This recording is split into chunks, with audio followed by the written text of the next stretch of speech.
제3인류3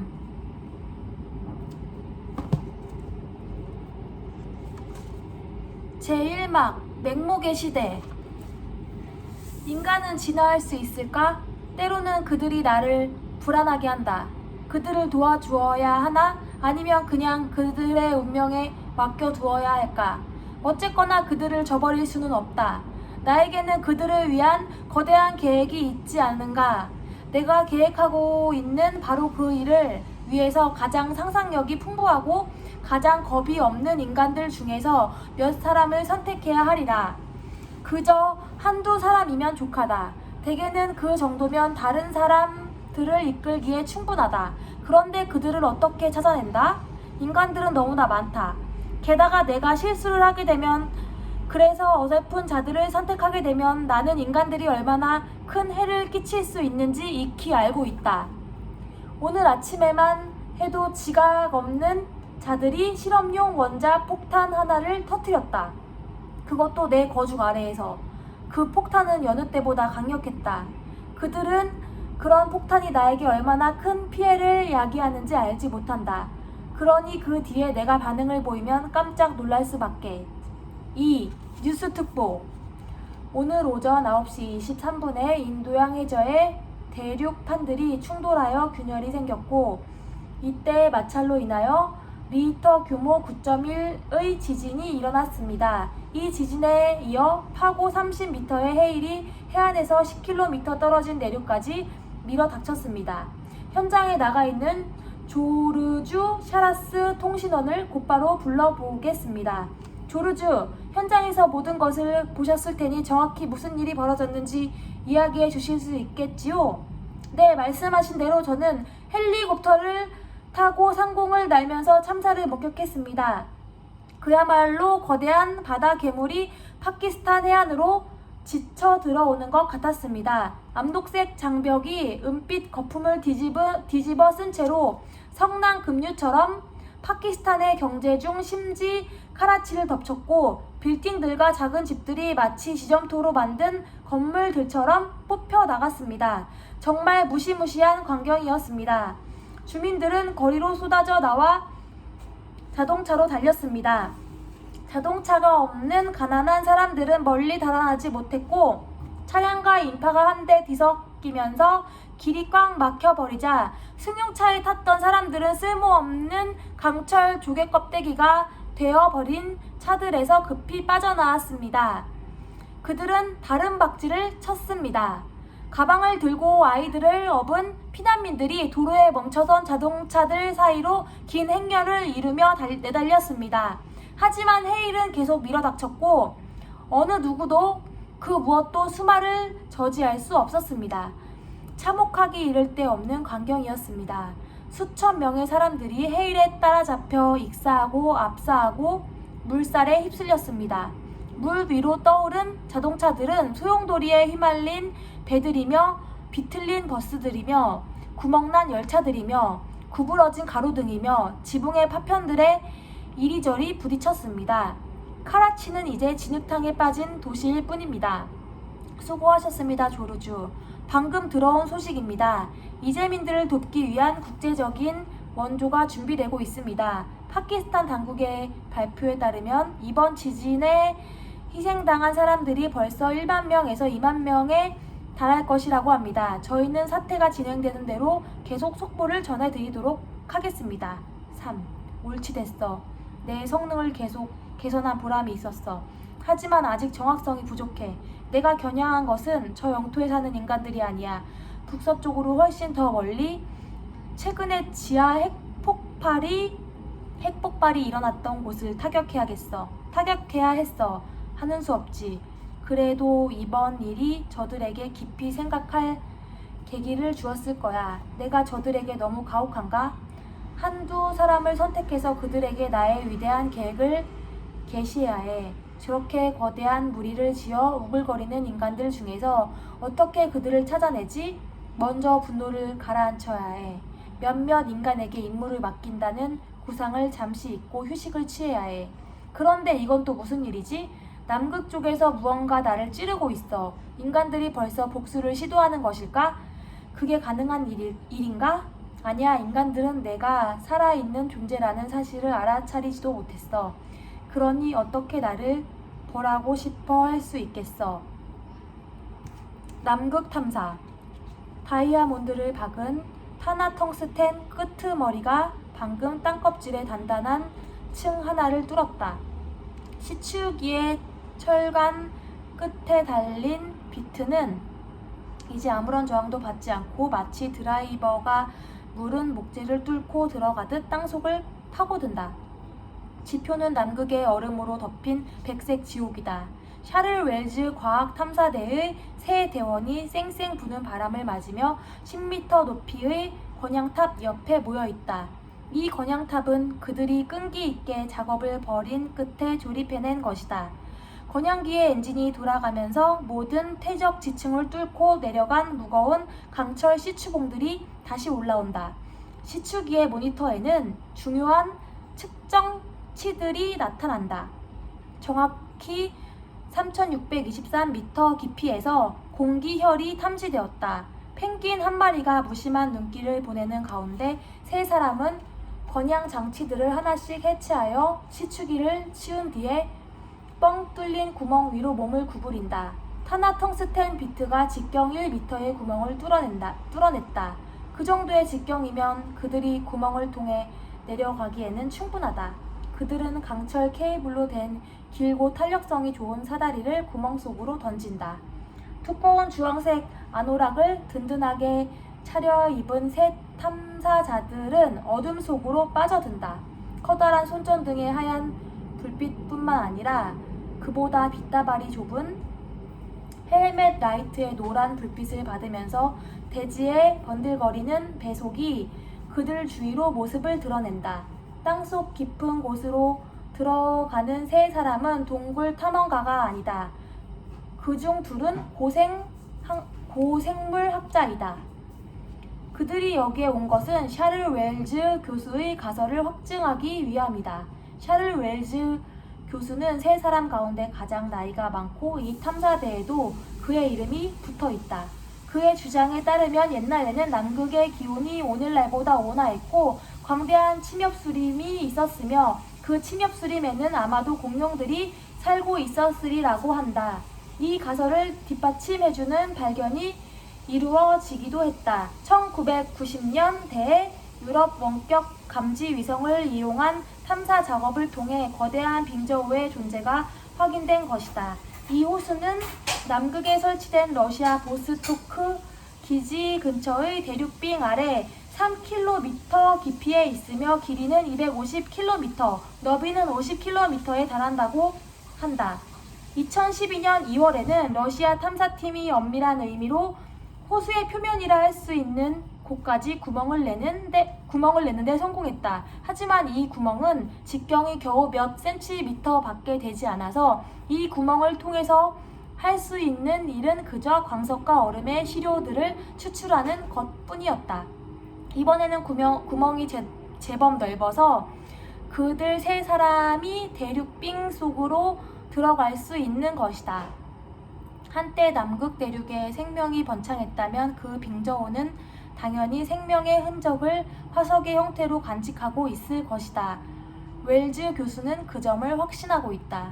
이 유명한 고생물학자는 연구 지원비를 타내기 위해 관계 당국에 청을 넣었다가 실패한 뒤에 마침내 그 대담한 탐사에 자금을 대겠다는 민간 후원자를 찾아냈다. 그 후원자는 냉동식품 회사를 운영하는 기업인이다. 웰즈 교수가 입고 있는 주황색 아노락에는 흑백의 커다란 글씨로 이 회사의 상호 젤록스 냉동식품이 찍혀있고 그 위쪽에는 가장 저렴한 가격으로 냉동 보관된 가장 맛있는 고기라는 회사의 표어가 적혀있다. 그런가 하면 한 텔레비전 채널에서는 그에게 다큐멘터리를 주문했고 그의 헬멧과 장갑에 채널 13 익스트림 여행방송이라는 광고 문구를 새기는 조건으로 카메라맨 한 사람을 지원해 주었다. 이 채널에서 파견된 여기자 바네사 비통은 샤를 웰즈와 그의 조수인 젊은 연구원 멜라니 테스케를 촬영하기 위해 한 손에 카메라를 든 채로 줄곧 뒤따르고 있다. 세 사람은 어둠 속에 드리워진 사다리를 타고 조심조심 신면을 향해 내려간다. 3623m를 수직으로 내려가자니 1000m마다 휴식이 필요하다. 이윽고 그들의 장화 바닥이 평평한 표면에 닿는다. 빛다발이 어둠 속을 쭉 훑고 지나가자 거대한 동굴이 차츰차츰 모습을 드러낸다. 보스토크 호수. 바네사 비통이 중얼거렸다. 넓은 수면이 손전등 불빛을 받아 반짝인다. 교수님 생각이 옳았어요. 그 얘기가 한낱 전설이 아니었어요. 남극 대륙빙 아래에 정말 호수가 있네요. 멜라니 테스케가 인정했다. 그들은 터키석 빛깔과 연보랏빛으로 반짝이는 호수의 두기로 나아간다. 기온이 지표보다 별로 높지 않기 때문에 그들의 입김은 하얀 증기 기둥으로 변한다. 완벽한 타원을 이루고 있는 호수를 종유석과 석순 모양의 얼음덩어리들이 에워싸고 있다. 마치 거대한 동물의 입안에 들어와 있는 것 같아요. 젊은 여기자가 이빨처럼 뾰족하게 돌출한 얼음을 비추면서 말했다. 그러자 교수의 조수가 맞장구를 친다. 그러고 보니 천장이 입천장과 비슷하군요. 그렇다면 이 호수는 입에 고인 침이 되겠네요. 그들은 큰 걸음으로 나아간다.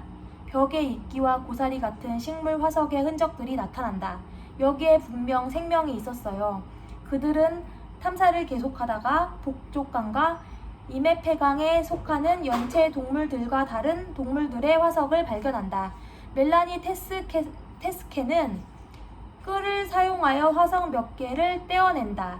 그런 다음 그것들을 사진에 담고 휴대용 전자 현미경에 놓는다. 삼엽 중의 일종이에요. 기후가 온화했던 지역에서만 발견되는 화석이죠. 이 또한 교수님의 가설을 확증하고 있어요. 옛날에는 이곳의 기후가 따뜻했다는 것이죠. 그들은 다시 나아가면서 벽에 박혀 있는 동물들의 화석을 더 찾아낸다. 수생 달팽이를 비롯한 다른 연체 동물과 갑각류 그리고 지렁이의 화석들이다.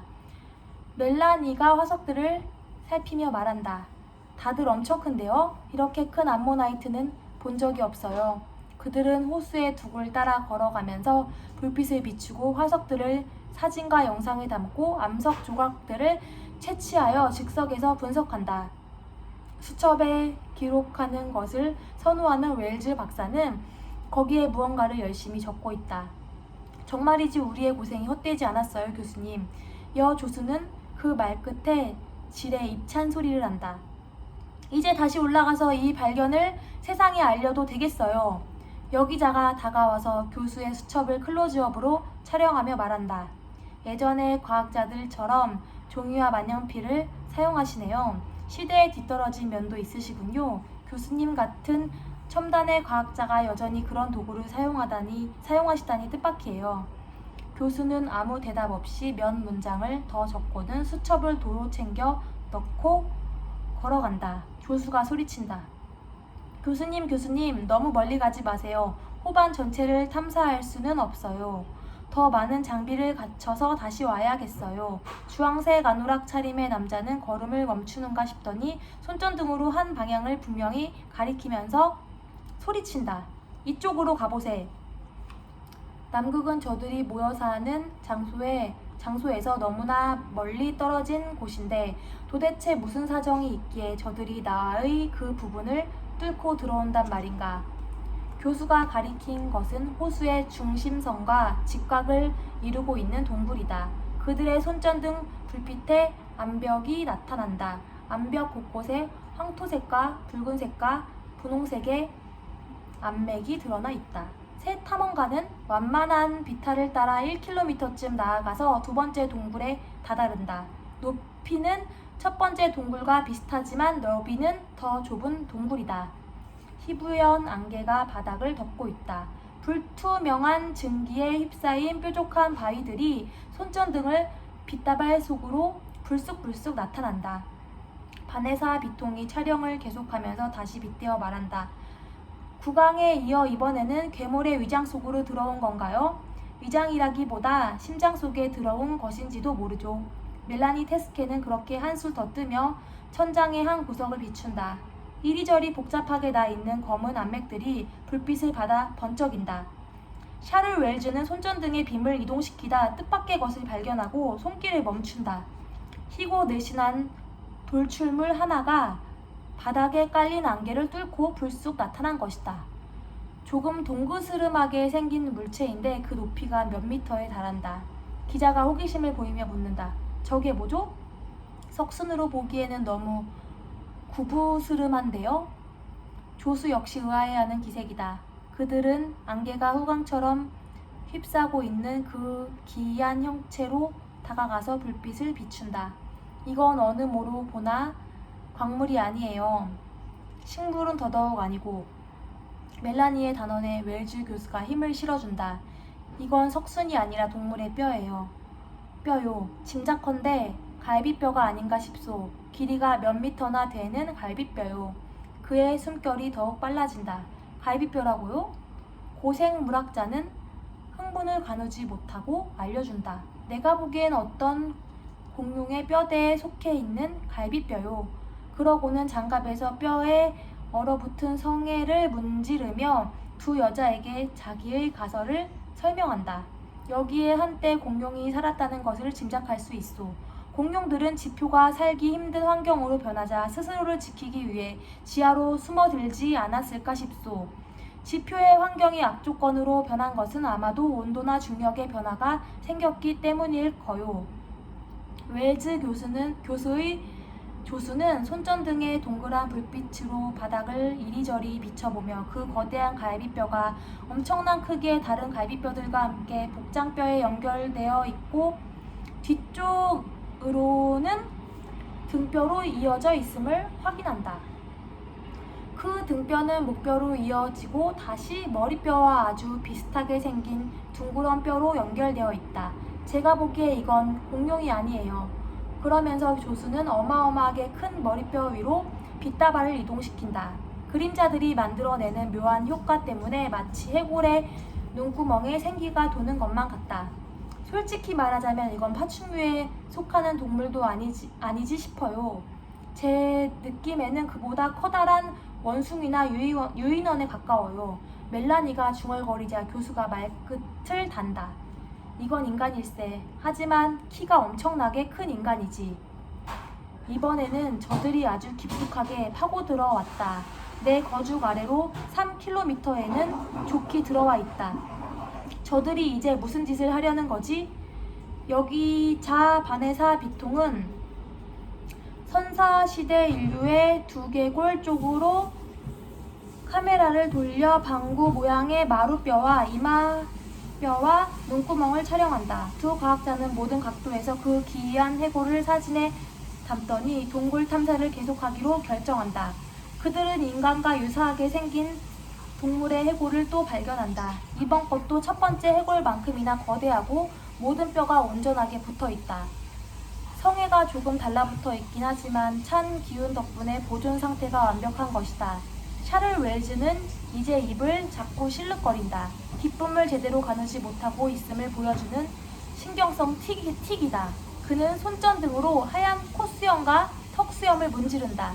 내가 잘못 생각하는 게 아니라면 우리가 드디어 증거를 확보한 것일세. 아주 먼 옛날 이 행성에 어마어마하게 큰 또 다른 인종이 존재했다는 증거. 멜라니는 레이저 측정기를 꺼내더니 작은 화면에 나타나는 수치를 읽는다. 머리에서 발까지 길이가 17.1m예요. 바네사가 말을 받는다. 한 건물의 높이로군요. 인간과 유사한 생명체들의 키가 우리의 10배였다니 어떻게 그런 일이 가능하죠? 바네사가 발견물을 촬영하는 동안 멜라니는 자신의 사진기로 그 장면을 여러 각도에서 찍는다. 웰즈 교수는 메모와 간단한 스케치, 물음표 따위의 부호로 자기 수첩을 채워나간다. 멜라니가 그에게 다가와서 묻는다. 교수님, 무슨 생각을 하고 계세요? 어서 이 발견 소식을 내 아들에게 전해주고 싶네. 아드님요? 남극에 와서 아드님 생각을 하시다니. 그의 이름은 다비드일세. 27살인데 생명학에 열정을 바치고 있지. 우리는 과학자 가문일세. 내 할아버지는 개미 전문가셨지. 내 아들은 분재처럼 식물을 작게 만드는 일에 관심이 많은 편이지. 하지만 오늘의 이 발견이 너무나 엄청난 것이라서 앞으로는 그는 만년필 끄트머리로 두개골을 가리킨다. 이보다 더한 과학적 개가를 올리기가 쉽지 않을 거야. 멜라니는 교수의 뻐기는 말투를 좋아하지 않는다. 남극으로 떠나올 때부터 교수가 자기의 대담성과 행운과 재능을 자랑하려는 듯 툭하면 최상급을 써대는 것을 들어온 터다. 앞선 세대의 업적을 넘어서는 것은 모든 세대의 도전이죠. 이 거인은 아마 사라져버린 어떤 인류의 유해일 거예요. 우리가 현재라면 아드님은 미래예요. 아드님은 틀림없이 우리보다 나을 거예요. 자식 세대는 언제나 부모 세대보다 나아질 수 있어요. 샤를 웰즈는 그 말을 건성으로 들은 듯 아무 대꾸 없이 이 말을 훔치고 나서 말끝을 단다. 나는 이제껏 알려지지 않았던 진실을 곧 내 아들에게 알려줄 걸세. 앞으로 그 애의 세대와 그 이후의 세대에는 현생 인류 이전에 17m의 거인들이 존재했다는 사실을 역사책에서 배우게 될 거야. 그의 어조가 자못 엄숙하다. 그는 두 탐사대원을 보며 설명을 이어간다. 우리가 방금 발견한 것은 현생 인류의 호모사피엔스 이전에 미지의 인류가 있었다는 사실입니다. 바네사가 마이크를 내밀면서 묻는다. 그 인류에게 어떤 이름을 붙일 수 있을까요? 샤를 웰즈는 머뭇거리며 몇 가지 학명을 수첩에 적어보고 마음에 들지 않는 것을 지운 뒤에 또박또박 말한다. 호모 기간티스가 어떻소?